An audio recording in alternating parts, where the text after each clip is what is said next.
Okay, I heard it. So, well, my name is Dana, and I found out about the program because I was at work one day and I was pregnant, and a lady had came up to me and she was like, "Have you ever heard about the Low Country House Star program?" I was like, "No." And then she started telling me about it. I was like, "Oh yeah, I heard of that program before." And then she was like, "Well, you should think about it." And I put the card in my pocket and I really didn't think any more about it. I really didn't think that I needed the program because I wasn't a single mother and I didn't think that it applied to me. However, after going through the whole process of the program from birth all the way to my child is now 14 months, it's kind of like one of the best things that could have done. Um, so when I first started, I had called, I had got a counselor. She had came to my house and she started talking to me about, giving birth and what was my plan and everything that I was going to, what I need. And I basically told her I didn't need anything because I had that part covered. Um, but I just wanted somebody to talk to because I was by myself in a state that I didn't know anybody. And she had came in once a month and she checked on me and making sure that everything was going right as far as me having to go into my appointments, me making sure that I had a ride and using all the necessary resources that were given to me that I didn't even know that I had. So during the program, I went to birthing classes. We did practice exercises, things that could get me ready for birth. I also learned a lot about breastfeeding. I was very adamant about breastfeeding. I did not want to do it. I did not want to try it. I had already had a kid prior to that, and it was just something that was not going to be on my list. However, I had met Mrs. Romaine during the breastfeeding class, and she talked to me a little bit about it. She didn't pressure me, but she did talk to me about it, and she told me all the benefits that would be helpful to my baby. When I first had her, I was still adamant about breastfeeding for the first week or two. Let's go back. Because before I had her, I had talked to my counselor and she was saying that she was going to come to my house and check on me. And I told her the day that I was going to give birth. And she was like, "Well, I'll be there later on that afternoon after you give birth."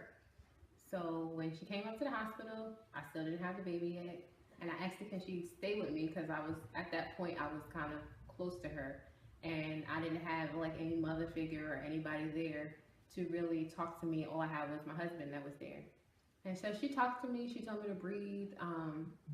I went through my whole labor without any medication. No IV medication, no epidural, no any of that. It was painful, but at the same time, from the program, I had learned how to breathe. I had learned, what changing my sides, what side to lay on, what side not to lay on, and also that even if I did want medicine, I couldn't have it because my daughter's heartbeat was skipping. So it wasn't even possible for me to have medicine. Luckily that I did take the classes and learn how to breathe and learn how to calm down and what the pain was actually going to feel like. I was able to get through that process fully and bring her here without any medication. She was 6 pounds, 8 ounces. It was quite an experience having her. My counselor actually stayed there. I begged her to stay because I didn't want to do it by myself, and my husband was just yelling at me. And that's what I mean by like having a good support, because not only are they a counselor, they're there to support you through the whole birthing process, and you don't really find that a lot of the times. They also had a baby shower where we got to get diapers and what so have you. I really didn't participate in that because, like I said, I had everything that I needed, and I'd rather somebody else get the necessary items that they needed. But they did give out a free car seat. I use the car seat to this day in my car. It was great because that saved me and my husband money from going out and buying another car seat when she grew out of her first stage one. So now we're using it as our second stage one.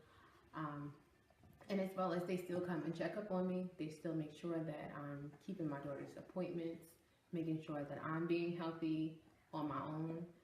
Because I think a lot of times after you have a baby, you forget all about yourself and you just worry about the baby and you just like, well, who's going to care about me? Also, after I had my baby, I was a little bit depressed So I was able to text Miss Govan. She also invited me to her church. So it was a really good opportunity for me, even though I wasn't single, because I know that the program does really it does really set a tone for single mothers. But I would definitely take advantage of it, whether you're single, whether you're married, whether you're shacking, whatever. Um, just to do, just to do it. I mean, it's not a lot of programs in South Carolina that they actually offer you an opportunity to be one on one with you, and it's a free program. And then when we do have free programs in South Carolina, as a taxpayer, a lot of people don't take advantage of it, and then they wonder why we do not have programs. So I definitely would take advantage of the program um, if you had the opportunity, if you are pregnant.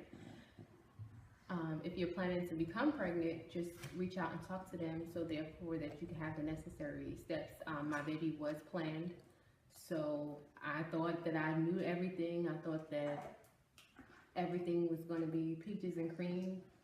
Me and my husband were planning to have a baby for 2 years.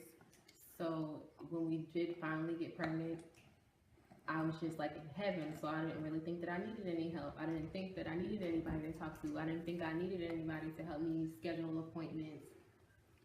But when you're getting down to the nitty gritty, you need as much help as you can get, because especially if you have other kids, or whether you're a first time mom.